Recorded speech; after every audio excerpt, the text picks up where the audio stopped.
Megakpome Michambezo. Ecco, cambio. Mi avevo io un dia aglo me formi la baji. Me formi de jojo tap. Nya glo be nya nyiro ba chu nya ha kwa. E me jibe ma amakple mi. Nya senya nyenya. Aha. Le ko bo chu to gbo bo. To gbo de mo na be ma te de no mi ko pe akono ni. Oh. Ayanye ma. Oh, tu. Ayamenyo. Kaka azunyu we ya ni no po. Me ale wu no e kwa. Ya me bekonu wa. Eyan imani tukara. Ani gba ya ko ko mu mi na. Wa de no vela ko lu ka pe no la pe mere. Kaka no mu bo nye. Utro china. E ko be e hele be be nye we. Jo yi heme o nye be to bi o dasi ki kwa. O kama wana reke ma gale fo me ya lesbe. O ble o serve o kaka o wo koso o de na reke ma ga te chu reke ma ga. Akono ma to wa te wo. Ya fo no me no te bi poison. Tamio. Ama fa globe o e kele be ya ma gbara mi ko. Yo ni si wo. Na mo ni. Na mi le ba je. Yo mama bi to ni re. Yo sege. Fami map de cadeau. Ciao ganyo. Ecco appena ni. Eleke di joko po jo le. Oh, bientôt que no je vivi lo do. Tapi ntanya gam chu ko kwa. Nyare no na nya si ke bi kono. Je do bi don ku gbere gbere ni na ategbe ya nya be gbere gbere ni ba ya ategbe ya. Mi cha sam bi bola kaka me kaka baro fianya. Oh, kaji to le kako mi po. Nya be nya soro o na pe be o pa gbere le joji le fufu to fra be yo soro ya ategbe ya wo na ba yo apo de ti kaji to ni kopo. Eji mi lo ku ni no. Yes, ro ka o. O po be ka ti ma ba de wa me de non de cha ba yi ka ti la gbe de. Ye bro mi le. E po be to ni no asita li ji ka ti me ba ko. Mo no be ni le ta ko me yo do de. Ne ma blo wa me ko gbe jo to gbe o ko. To gbe o de mo na be fia ka me le fia. Ne tu abete di no no ta. Me do la akade no bu ko ko. Tele. Let's see de mana bobro bede togbi u be nya be jua be de no ta ta be magada la de nyon bu ko pe wola me mi ade fe la twa pe ayo togbi akao ekpo tonye be togbi o ye me na yo we me biagbe de me bia o be yo nya vie mo de le fa ewo to ko nouveau ko gboji jo be ni fi an ko pe ameta ya biagbe to gbo ko we ya ga de no ke ro pe han wo me ne chuchu o ba ya voilà ko ni mate ko me na o chuchu nya me ko bo bien renya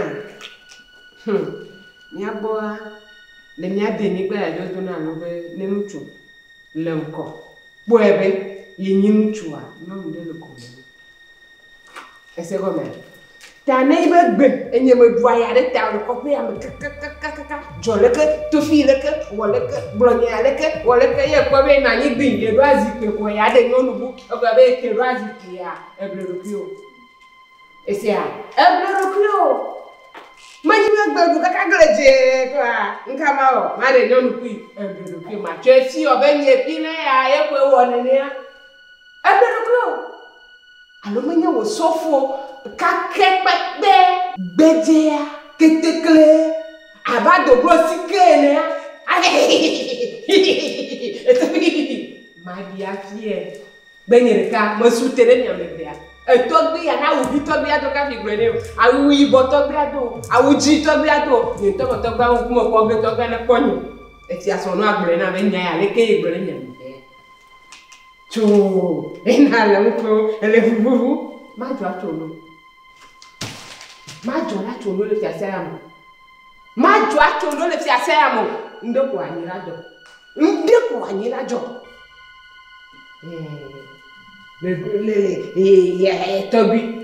Tobi aka. English go tobi ado, alo French go tobi ado. Tobi ado la bi na nyin to. Be ye gbe. Ni nyin to masi.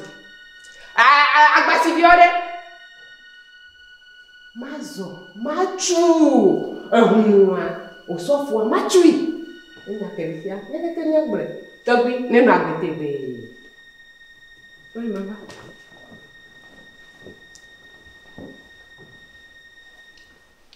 Okay.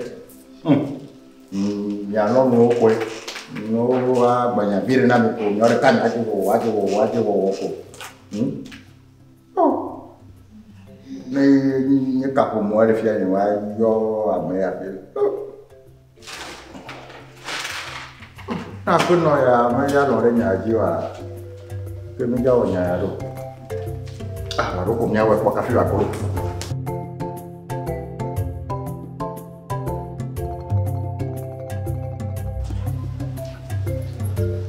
Ela do gbele wo ko la hon kun so dari ono mo da no o la gbebe mi le dada Pong bazuno.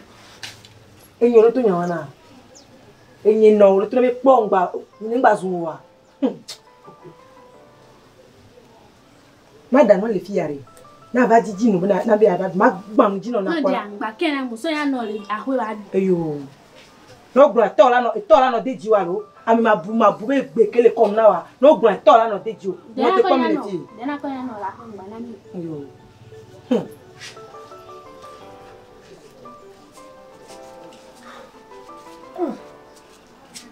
Ni no te community e tuto apata Kakali jojo o ma down biare Oh. Ne viwa le do haba me be gbe na ne noa o ke ni Victor la gbenya na viwa o la no do eji o pop gbe kebe le do na ma o mi le ko me le sia Oh ni bele meti o aha o po e Kase kan ko adag. enu Halali, o chebe kan no fona na no no. Ego na papa. Oh, but na do pare ta no bele mo ni aro. Bo, Israel da si anyo e ya bole to. E ya nyo. Ba fonde be yi. To gbe bore. Ko gba ba ko ya nyo ko mi e gira pas. Ke ya ono re. to be bo Nyam ka jo. Egbe to gbe yo ni ple chami fuseni. Yo ba cho en ro dare nku me na mi. Beleke be nene to gbe o. Do me gogo nula. O de fiabe. Ye la ga desron e velea. Nene be so velea le dia. Monu popo nyero nyina mi. Lama. Nya gi de to gbe. Alaria. Ati desron. Nge to gbe ja ko yivo. Ayin gba o. Kesi donu ludo. E ko viavo. po ni to ja ke le fi ma tin to gbe so ni to ma be ibo wanyu holali nko si ore Zuro de gami. Me ya so to enyo. be kamade be kanyi sronyo Oh. po le kope si ame a le son to pata do me na o to so ku dare po a enye gba le sosoji pomda po ma de fia na pora be na de fia ba so be no pa Zuro de masem la. Me nyere jira ro ta lele. Zuro de masem. Cho idije. Ele nyawe pe ko no anu lege. Efiame ya de nyonu ye jifi po. De tu gbe la fe. E ko me be nyonu vi ke me nyanchu po. Ye to gbe ya de. Ewe yi e jivio za. ejidera na nchulo boy mi ele to gbora le gami kame onye ba de o to pon ne me de hala me no to ko me ya de o pato ma ni to be pon ko wala ni kana ele Lejo. ele kana ba de pa fi to pour rojo le gbo bele ya gbo mo no popo de onye no be to gbe ne de o ti alo Enya. ewe Papa, anya ngba ni de tubila ko. Beka de tugba fo be ya be gomere beka wo ma no le couple ya me beka de tugba ya be gomere beka wo ma no du lege mi abe we e ngbo me da de via gbo no tro la ho mi fi we bo mo e to la gbe ma se o e to mi do ya mi abe we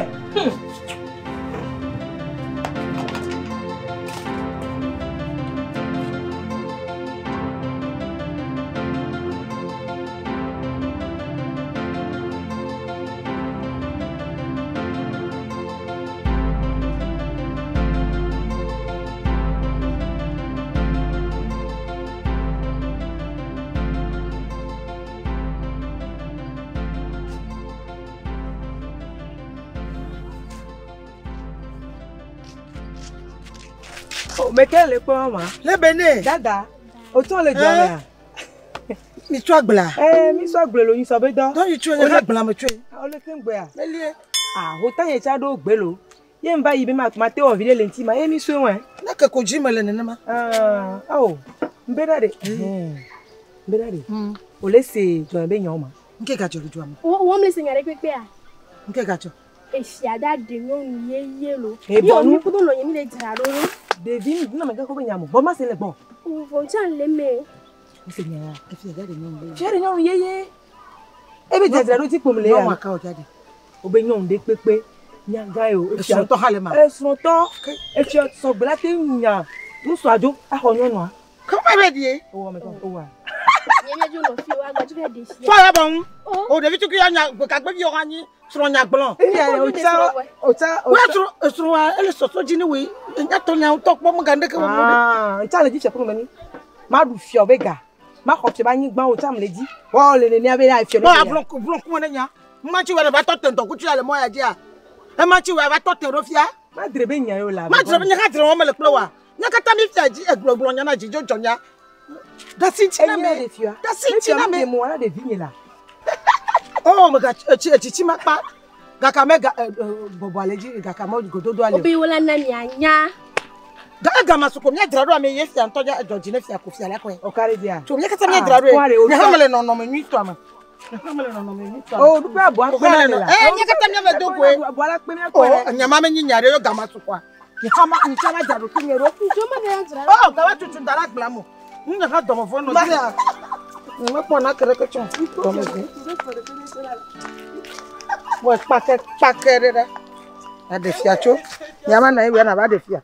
Ka bli.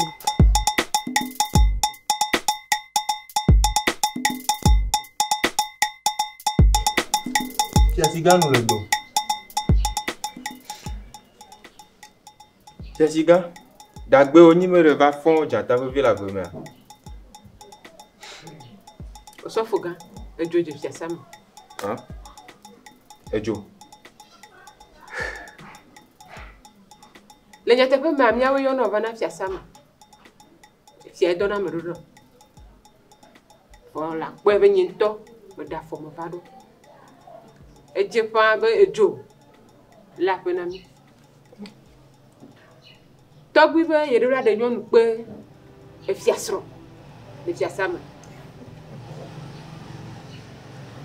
Be ma wo grenai, e togbi wo grenai.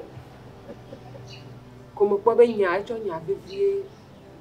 E me va bo. Na fi de la famille keke mi anwa, o wo be gbe mi se na. Ta mo cho nya va no be e ya ma joji o, ma be mu, ma jo gbere o. Na gbre ni. Dabli go do ba no mi ko mi anyi gbon la. Tiasiga, mo se nko.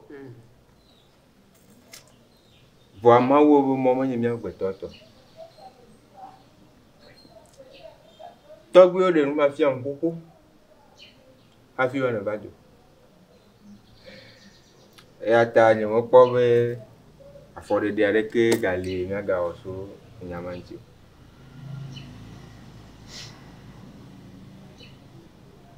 Hunoga ete fa bele wole be yao kenye fiasro me hia wa e blendare ma wole ma wo funafo gakede nu yo ke mo no tapo a la te glo fa be o fiasro me le me gbedo me no ta se de kake tam Fiachi moto do ta flatie. Ye mate ma dare Togwe bo sedio. E mo chuma panko. On to kwale ye fiasa le bevere na. Kwale ye mi akata mi le bevere na.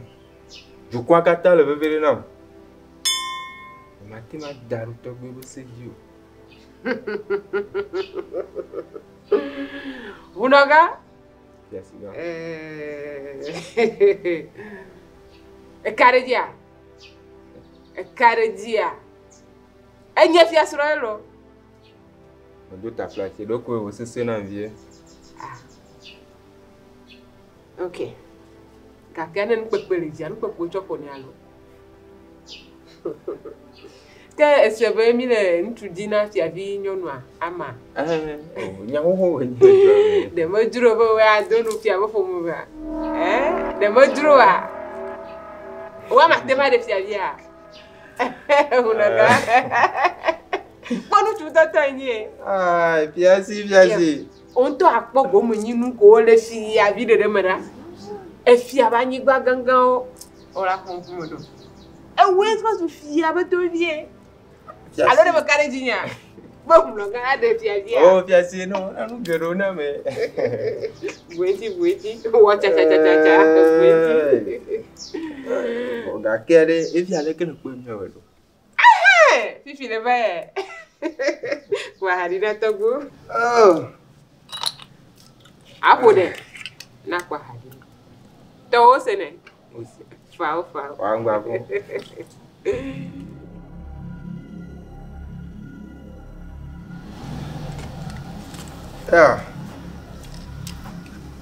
Togbe ga pepele ji pepe oku oge. E ba lo re ka mo puna sikpo la. Be ha kpo no jo amere ke mo te ngene. Le be yin hetete ko ku gba ji ma nya ko gba ma nya to ya ko chakla chukwu pen enyomo. Togbe ga obligodo. E ba ngoli fone ti ako. Azone ti ako. Gbogbo fun ka tane ti ako ma mi o ne yo anoko. Ne togbe ji pe oku to chan no anoko. Apono asonya rebe ne kemia wedo. Emi le gbesoso a. Nya yo so biare ni le ji a. Alore to. Ole ji.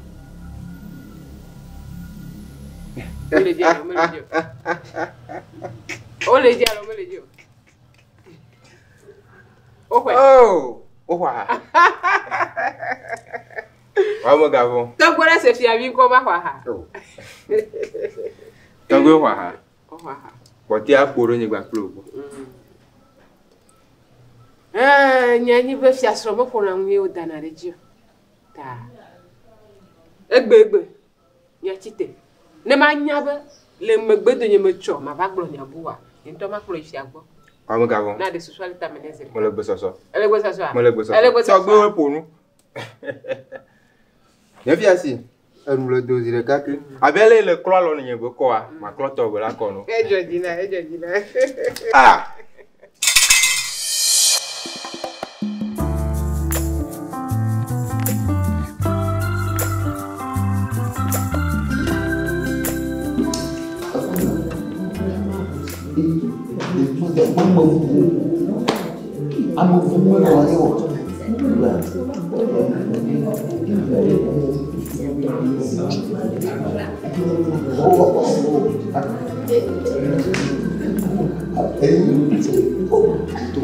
Untuk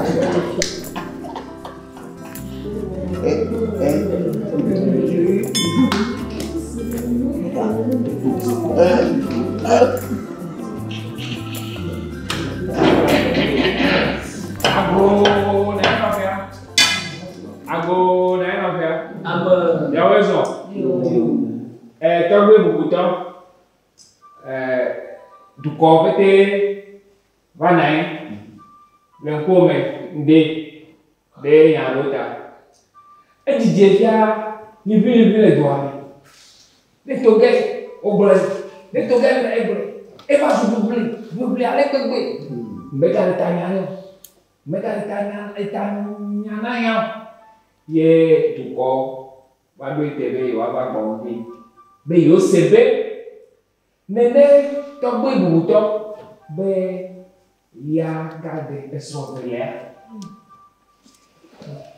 yo menya enyowa kakɛ gbolo o sugbogble aƒenye me fia tukaya ne be ma dasi srɔ̃ yɔ ebe o tɔgbe degbe ye evi nye nyɔnu ya tse tɔgbe degbe ye ebe do fuseli gbɔ egbe mbeka le ya me se ta dukɔ pete wotso wova na yi le ge ŋde pe wa se ne na tsɔ nyɔnu ɖeka le yewo dome loo ya ma fɔ dzi nyi le loo alo mo ne ba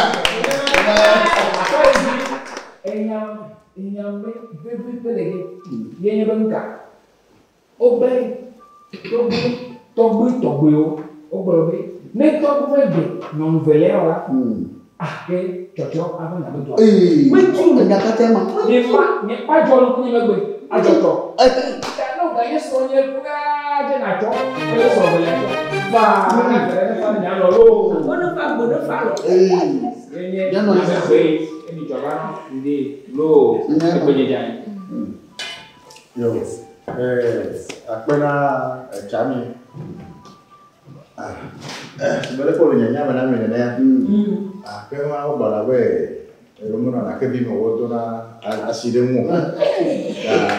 Yo mau pikir. Mau dah berbeda, kaya macam mana?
Bezoa poni de l'eau.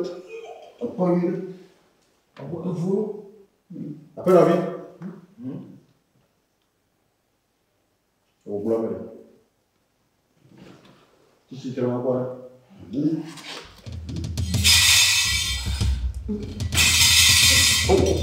ça va. Non, ça va.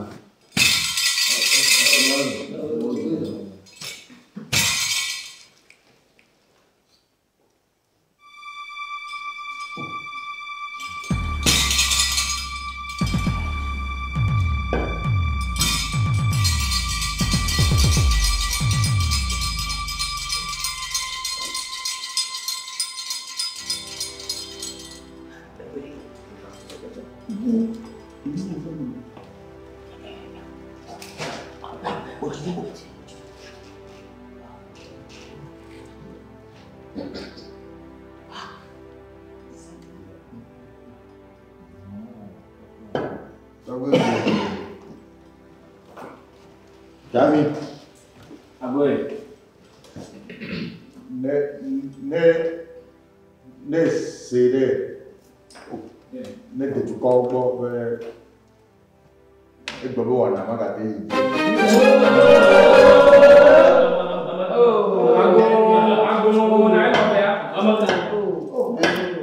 Agora é agora. Titi a toma no vale. Agora é chama não é le. O choco bulo lá bulo. É choco bulo. Desse. Obe wana makate jeji endo lo. Tabia Roma. Dia apa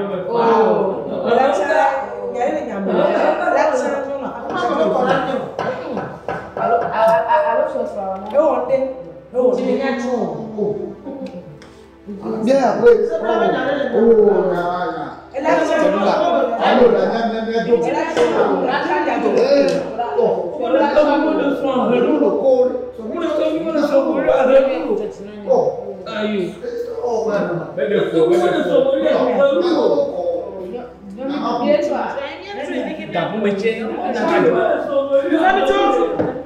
Mas